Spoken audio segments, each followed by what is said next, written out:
Hello and welcome everyone to the 7th episode of Podchat. Today on this occasion of National Science Day, we have a very special guest with us, Annapoorna from CCMB. She's a PhD student over there and a science writer and science communicator. A perfect fit for the theme of the day. So subscribe to the channel, hit the bell icon and let's dive into the conversation.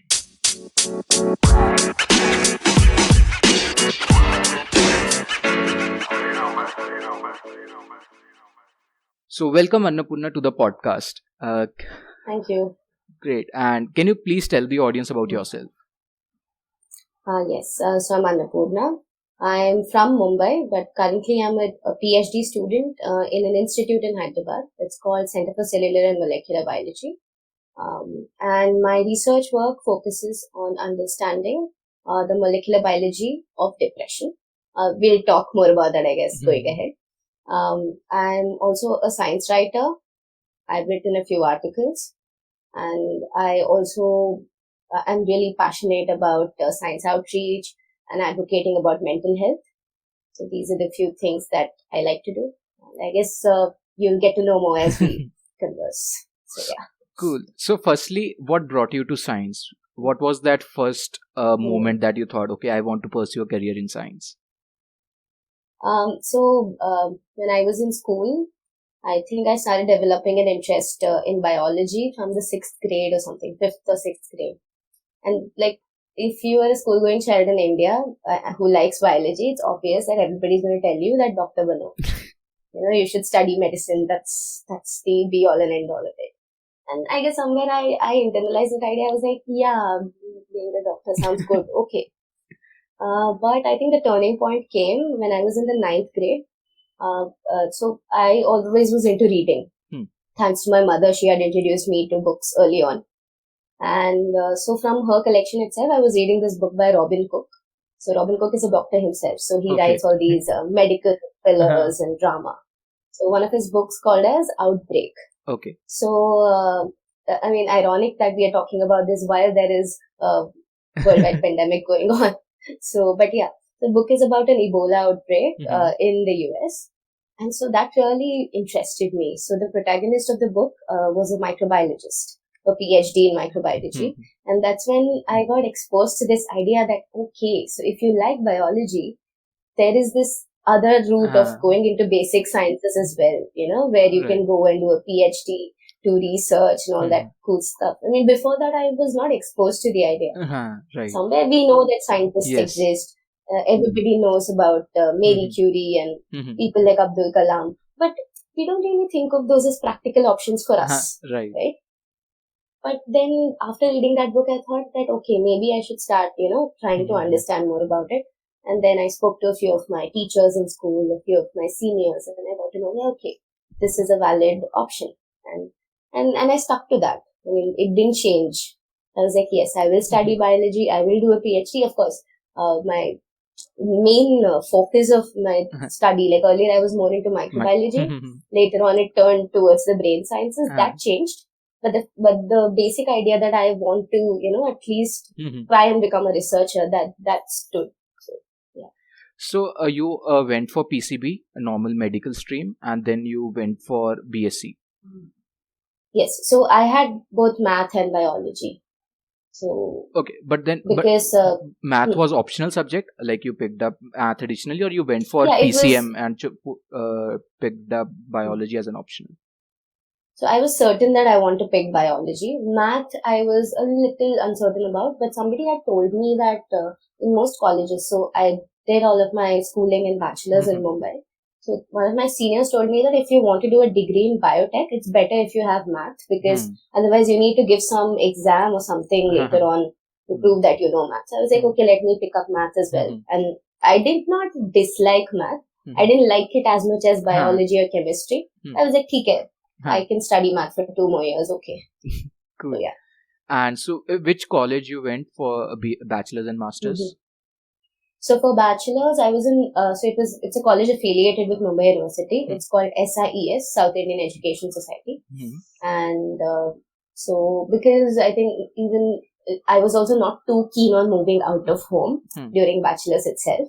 So I was like, okay, bachelor's will do in Mumbai. For my master's, I went to Gujarat in Vadodara. It's called Maharaja Sayaji Rao University. So I did biotech there. Great. And okay, so what caused that transition from microbiology to brain science, especially mental health? Yeah, so yes, so that all that happened during my master's actually. So even when I was getting into my master's, I was mostly inclined towards microbiology. In fact, my master's dissertation project is also related to microbiology. So I thought this is meant for me. But during the second year of my master's, in fact, the last semester, we had this assignment for credits where we were supposed to write a grant. It was sort of a practice, but they were pretty serious about it. My department there, like you have to write the grant like you own a lab and you're actually asking for money to do research. So they gave us the format of the DBT grant and everything. So we had to rake our brains to think of a valid project and design the whole thing. So prior to that, I had given a presentation on X chromosome inactivation. So that's this molecular biological process that happens in human females, because we have two X chromosomes and males have X and Y. So the Y chromosome, most people know this, that Y chromosome is smaller than the X chromosome. So it doesn't have a lot of the parallel genes that X has. Okay. So what happens in human females is that human females have double dosage of those genes. Right? Now, people may think that, but males and females are very different. So if females have that double dosage, that's what's contributing to the sexual differences. But no, these differences are huge because the X chromosome is one of the biggest chromosomes there is. So to compensate for the extra dosage, a part of the X chromosome is actually inactivated in each cell in the human female body. Okay. Right? So I had read a lot about this process, and it has implications for several disease conditions as well. So I thought, let me just base my whatever project idea I come up with on this concept, because I already know quite a bit about it. So I was searching literature, and I found this interesting paper. I think it was published in 2015, if I'm not wrong. And that paper basically said that there is a certain connection between problems in X chromosome inactivation and susceptibility to neuropsychiatric disorders. Okay. And I found that very interesting. So it was a cohort, clinical-based study where the researchers had taken samples from some females, human females, and they had checked if there was any issue in their X chromosome inactivation. Okay. And they found a correlation between those women who had issues in X chromosome inactivation and their family history of mental illness and psychiatric disorders. So then they proposed that this is a potential field of interest. So I based my whole project on this.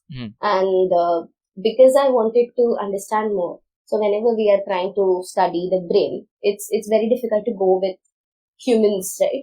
Because how can you get brain samples from humans? Right. You cannot unless it's so. Yeah. A lot of these studies are on animal models. Right. So I started reading about that, and I understood, okay, so people use rodents, people even use fishes to study neuroscience. And from that, I got a pretty good understanding of all this. And I thought, okay, I found it very fascinating that even rodents and fishes can have conditions like anxiety and depression. It's not obviously identical to the conditions in humans, but there are certain similarities. So that's when I was like, yes, this is what I want to do my PhD in, going ahead. So what are you currently working on? So currently, I work on depression using a mouse model, right? So the purpose, so my lab is headed by Dr. Arvind Kumar. So we try to link the brain and the neuropsychiatric disorders with epigenetics. So you may have heard of genetics, right? Genetics is anything that involves the study of your genome, your DNA. Epigenetics is the study of changes that happen around the DNA, right? So your DNA sequence isn't changing, but there are changes like the DNA can get methylated. There are certain proteins which are bound to the DNA called histones. There could be chemical modifications on the histones. But all these changes ultimately affect what comes out of the DNA, how your genes are getting expressed. So it has great implications for how a particular cell may respond, how your whole system responds. And what makes epigenetic changes interesting is that they are responsive to the environment. Right. So a major tenet of the work in my lab is that when there is psychological stress, there are major epigenetic changes in the brain, which ultimately make the individual or the mouse in our case more susceptible to developing conditions like anxiety and depression. So that's what I work on. To be more specific, I work on a group of proteins that affect or that are responsible for modifications on the histones. Great. And yeah. So recently I was watching a TED talk, and there they were saying that it also depends upon how we perceive the anxiety or stress. Like if we consider anxiety or stress as negative, we'll have negative implications. But if we see as in terms of positive aspect, like the body is getting ready to fight, and in those terms, then the arteries are they remain open, and they and the condition is as similar to what we are in terms of excitement or fun. So are you also relating this through with that, like? So when we think about all this, how we perceive the stress and all of that, this I would say is more relatable to the human condition, because humans are like we are supposedly intelligent beings with higher cognition and greater thinking. So the concepts that you are talking about, that those are put into play, but those are put into play more in the psychological side of things. Okay. Right? What I and the rest of my colleagues study has to do more with the basal biology of these psychiatric conditions. So within the brain, within the cells of the brain, what goes wrong, what proteins are messing up, what connections are getting messed up.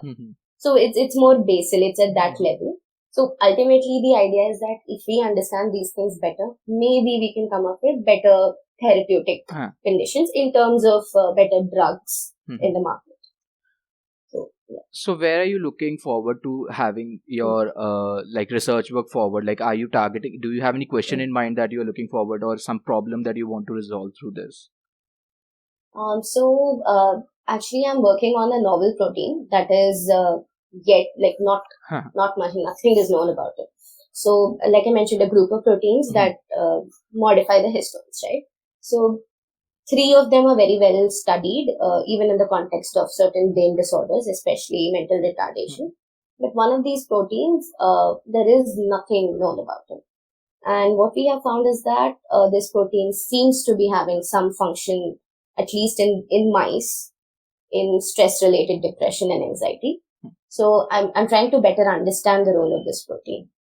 So far, we have not been able to identify a human parallel for this protein, a human homologue. So yeah, it does raise the question of how it will be relevant to humans. But the point is, a lot of the studies that we and a lot of parallels that we draw, maybe those need to be questioned, because like I mentioned, the other proteins in the group are known for other diseases and people are considering targeting them. But if mice have a protein in the same family and humans don't, how does that change the dynamic? So it's important to understand that as well. So yeah, so that is the basic objective of my study, to better understand the role of this protein in stress-related depression. Great. So you also mentioned you are also very active in science journalism and science outreach. So where did that come?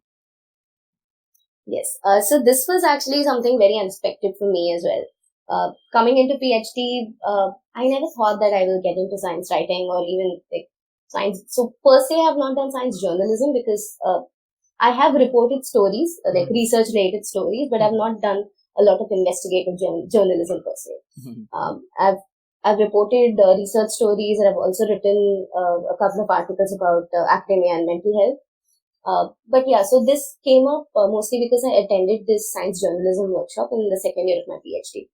So one of the PIs in my institute had just shared a common email saying that India Bioscience from Bangalore, they are organizing this workshop in collaboration with Cambridge that is specifically for women in science journalism. I found it interesting, and not that I had any idea then that I want to get into science writing or something. I thought it would be interesting to get that perspective, and I've always liked writing. So I used to write poems, like ever since my high school or something. I've written poems here and there, a few short stories, but nothing that I've published per se. I do have a blog which is not super active. but I do like writing. So I thought, okay, maybe I should explore the angle of science writing. But that workshop really helped. I mean, it was like I was introduced to this whole new world of opportunities. And one thing that those trainers told us was like, get onto Twitter, socialize. The whole of academia is on Twitter these days, and that was completely unheard of for me and few others in the workshop. But we listened to them, and that really helped. I mean, it really helped make me new connections and understand how people are doing science writing along with their research. So yeah, that's how I got into it. So since you mentioned Twitter, I would like to take your opinion on this. So there is a lot of information overload on Twitter. So how, as a scientist, you handle that and filter out that you were just getting the optimum amount of it, not more than you need, or that just doesn't get into time wastage. Yeah, so I think maintaining that balance is a little difficult. And in the beginning, when I had just gotten into Twitter, I also struggled with it a little bit. And there was a bit of Twitter addiction going on. I mean, I think a lot of my friends outside of science are addicted to Instagram that way. I have never been that drawn to Instagram. I am a pretty active user, but like I don't waste time on Instagram. It's just like 15-20 minutes a day. But yeah, Twitter, I used to waste a lot of time on Twitter. So I mean, at some point I realized, okay, this is too much. So I will fix a time for myself. Maybe usually when I check Twitter is when I have an experiment going on and I have like a 10 or 15 minute wait period, like an incubation period.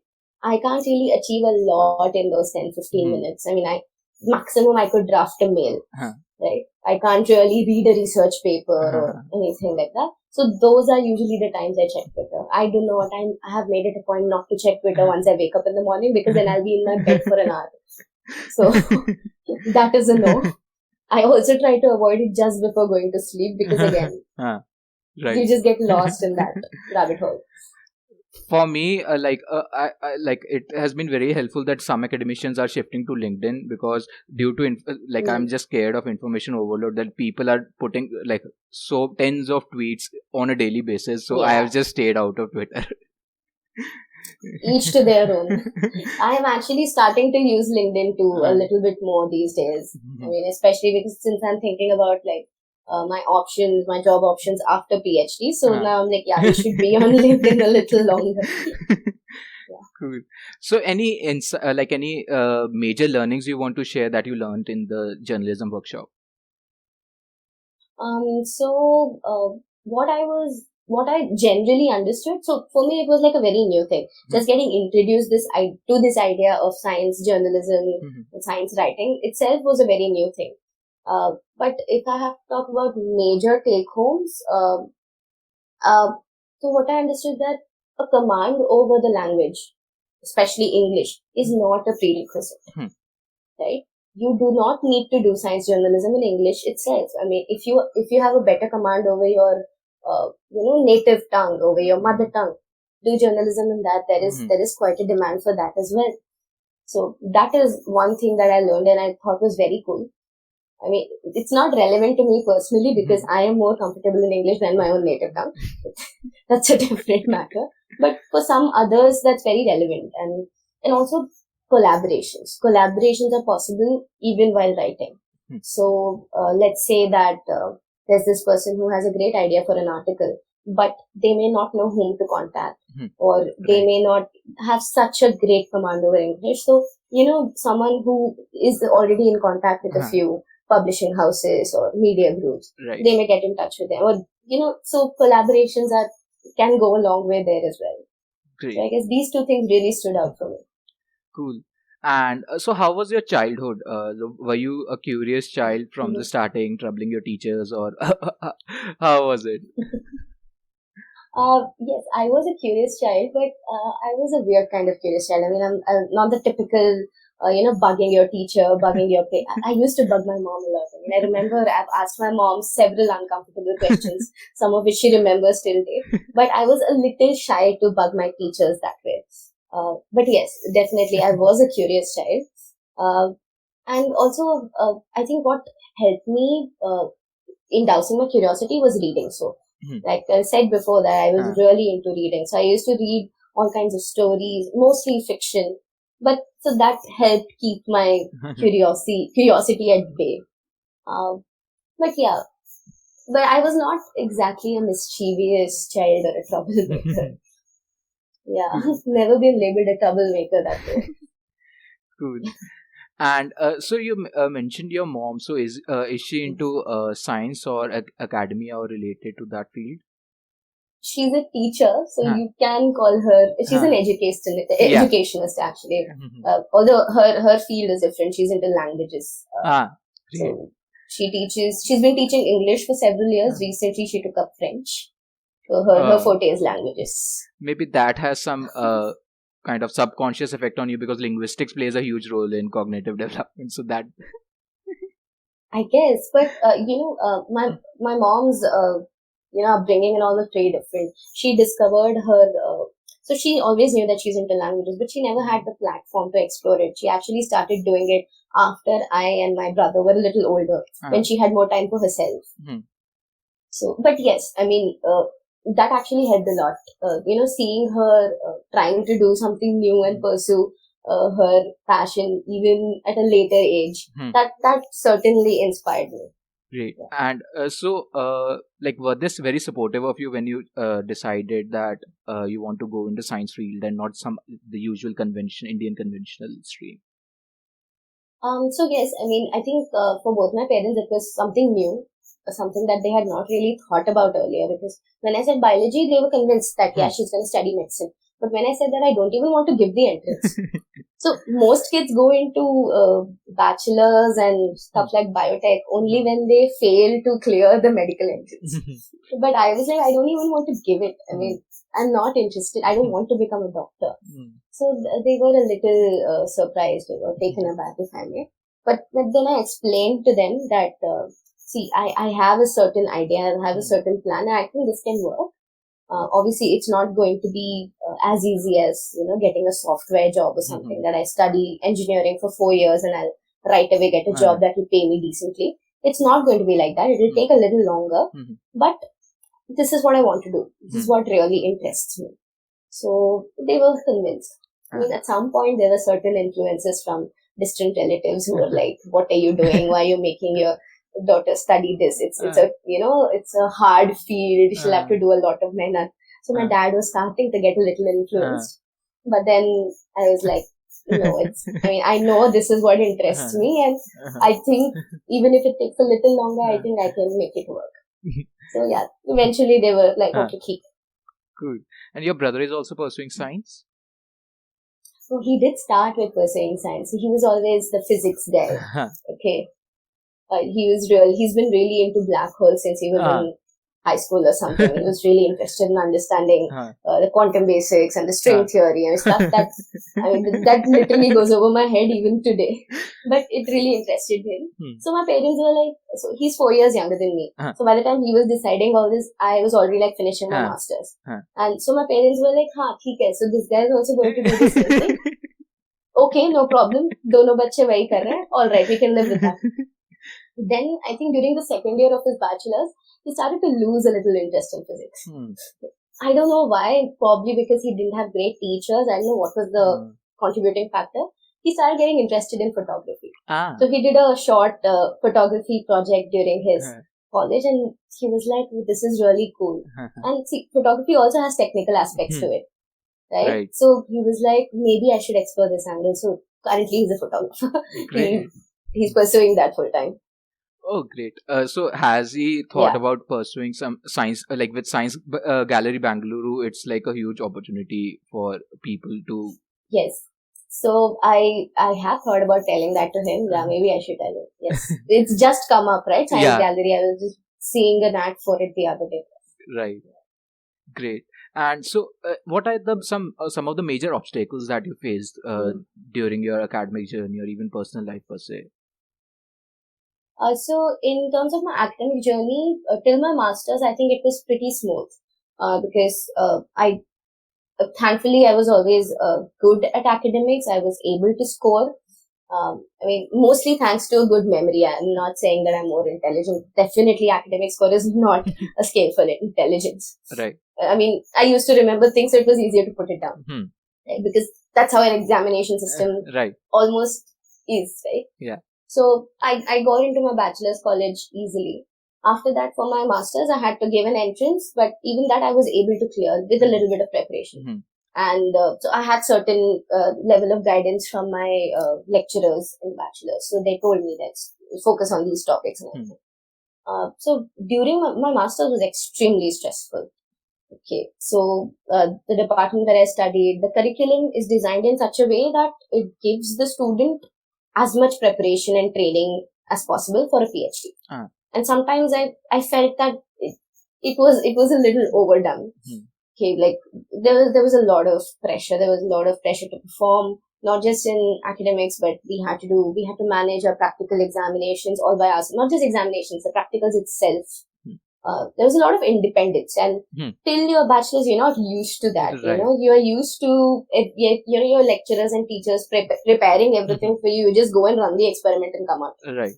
There's not a lot of thought that goes to it, but here we were having to do it, and it's a state university, so you don't have they are much better equipped now, but like few years ago, even they didn't have such great equipment. So the equipment were a little old. We had to figure out how to use them. Like there was an autoclave that looked like a pressure cooker. So we had to figure out how to work that out. So that itself was a little stressful. Plus, most of us were living away from home for the first time. Like I and my batchmates there. So that also put a lot of pressure on us. There were a lot of like personal clashes, ego clashes, and it was almost like a first job for most of us, even though it was a degree. It almost felt like a job where we had to navigate both our personal equations and our equations had to work. So that period was quite taxing. In retrospect, I do think that it helped me a lot. I mean, I learned a lot from that experience, but I also feel that it had a certain effect on my mental health. And in retrospect, I realized that there were periods when I probably needed a little bit of professional help getting out of that situation. Eventually, I managed to without any counseling or any treatment per se, but probably mostly because there was no awareness. I mean, I didn't realize that whatever was happening to me is a serious mental health issue. Right. I mean, I just dismissed it as, okay, I'm just too stressed maybe. But yes, so that definitely was a little difficult to overcome.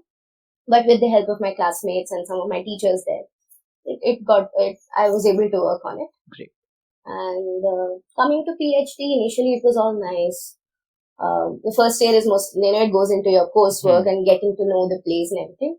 Again, coming to PhD was different in the sense that, again, there's a lot of independence, right? Right. You have to drive your project. In some labs, I think the PIs get involved quite a bit. So my PI believes in the tenet of letting the student decide for themselves exactly what they want to do. Great.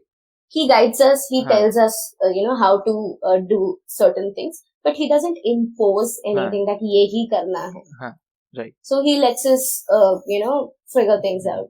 So even though that's helpful, you learn how to do it, but it can be challenging, right? And it can be very isolating at times. Because when I joined the lab, I did not have any immediate seniors. So there was a gap of at least like 3-4 years from the previous PhD student to me. So the guy who was just before me, he was almost finishing. Right. So he wasn't around in the lab much. So it was like, I did not have much senior guidance per se. So because of that maybe, and the fact that, it was this whole thing of planning experiments by myself was a little new to me. It felt very isolating, and I think it had more effect on me than I gave it credit for at the time. Again, in retrospect, I realized that I could have,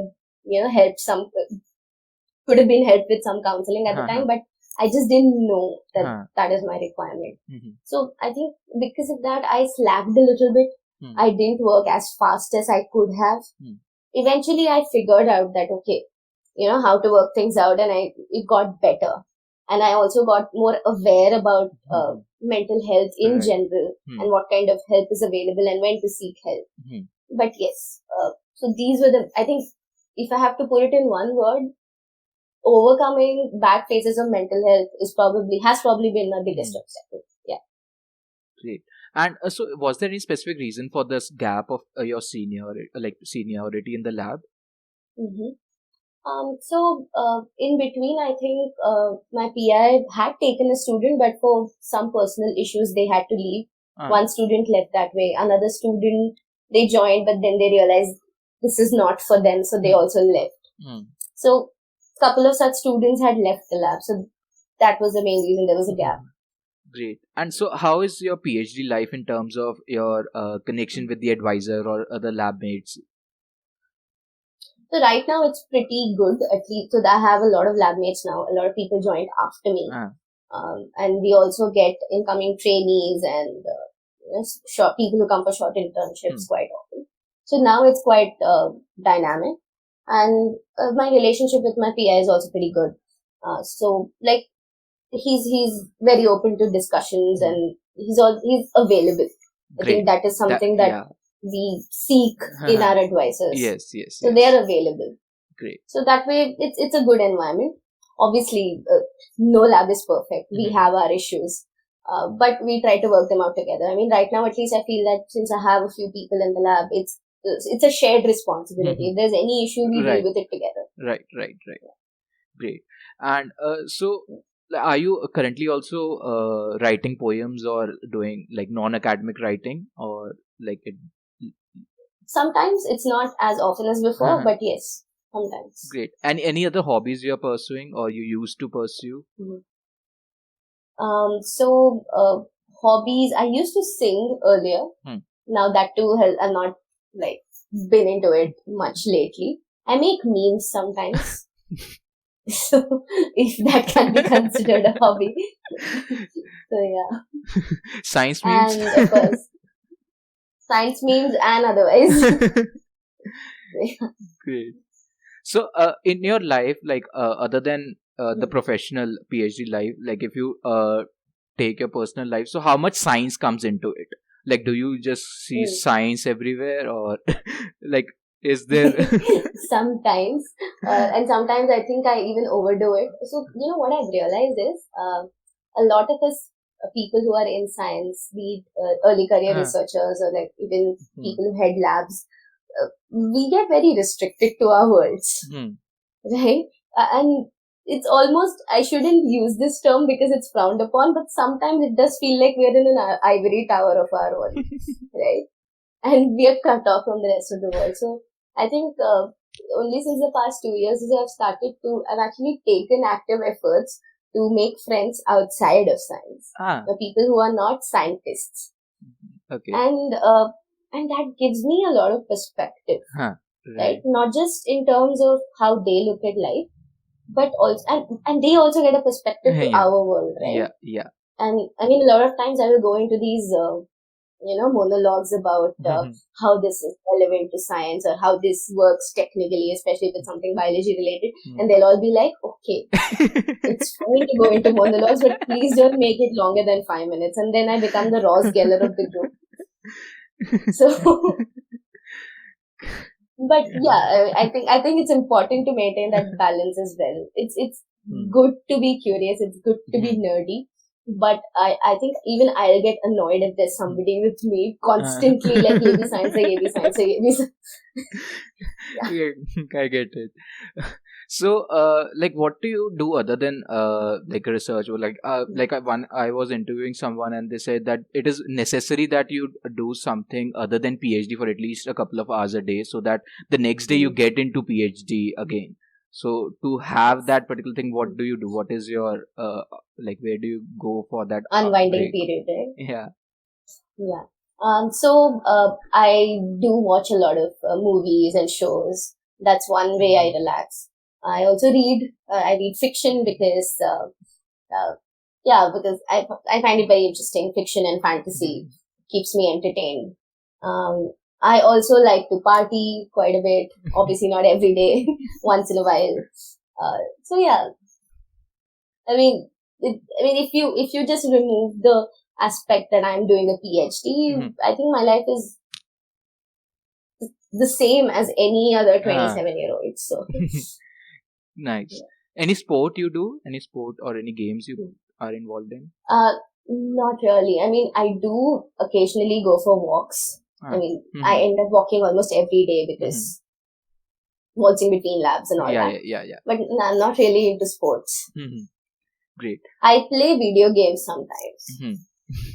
Nice. Yeah. And there are a couple of people in my lab who are into Dungeons and Dragons. So we're planning a Dungeons and Dragons session soon. So those kind of things. Nice. So you mentioned singing. I am not sure if you will sing for the audience. No, please. That would require me to prepare. Cool. Nice. Yeah. So what has your role model been in your life? So I wouldn't say I've had this like one role model. Several people who inspire me. I mean, it's weird. I mean, probably the person who comes closest to being a role model to me is the fictional character in Robin Cook's book. So, okay. Yeah. Certainly, I've taken a lot of inspiration from my mother. I was also very inspired by stories of Mary Lyon, Marie Curie, and even people like Jennifer Doudna, the CRISPR lady. So, yeah, a lot of female scientists who have, especially ones who are older or, the previous century, because they have to deal with a lot more sexism and a lot more discrimination to get to where they were. So, yes. Right. And so then, building upon this, where do you see yourself in maybe 30 or 40 years? Like, what is your long-term vision in career-wise or maybe in life-wise in general? So, when I got into PhD, I was very certain that I want to go the academic research way.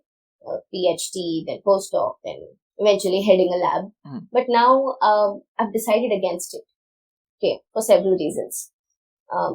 I'm quite certain that I want to get into science writing and some kind of science management role.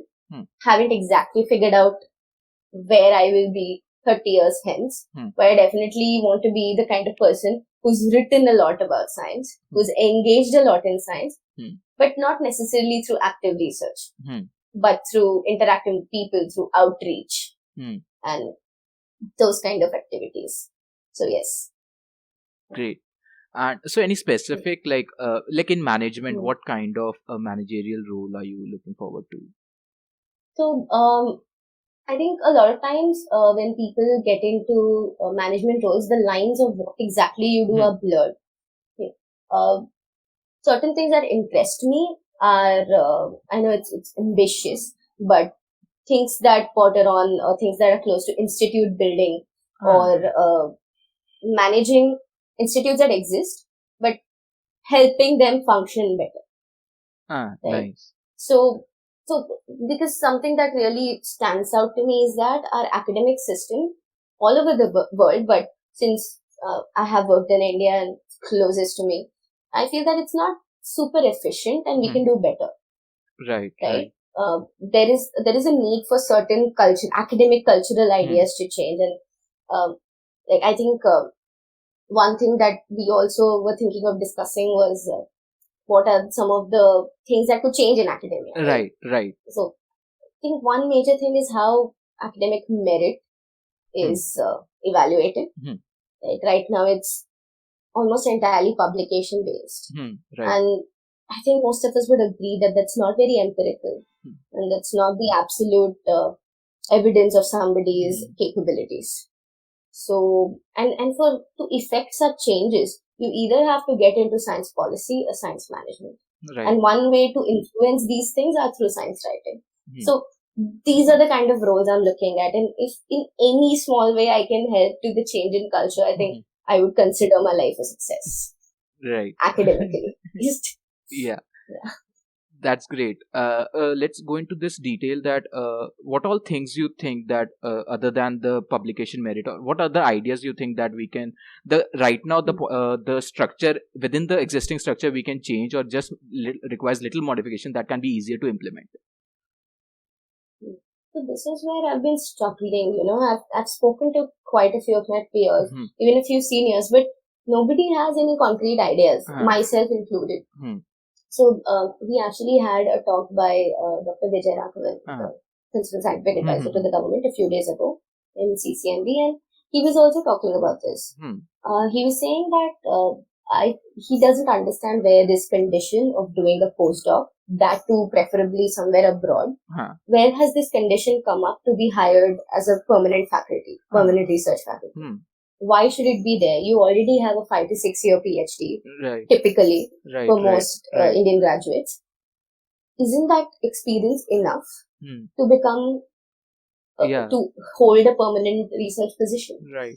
So, and he was like, the government doesn't give out such rules. These rules have been created by academicians and are being traditionally held on by academicians. Okay. So, and I was like, yeah, that he's right. And even he was leaving it open-ended that nobody really knows how to change this thought process. Right. And so, yeah, I think it's something that will require a lot of brainstorming and a lot of people getting involved.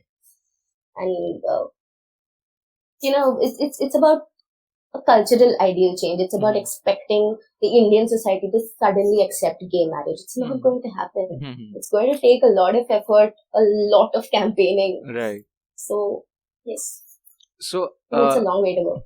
I was reading once, it was, I think, PhD Comics, where they said that like postdocs are faculty positions where they don't have a salary to pay. Yeah.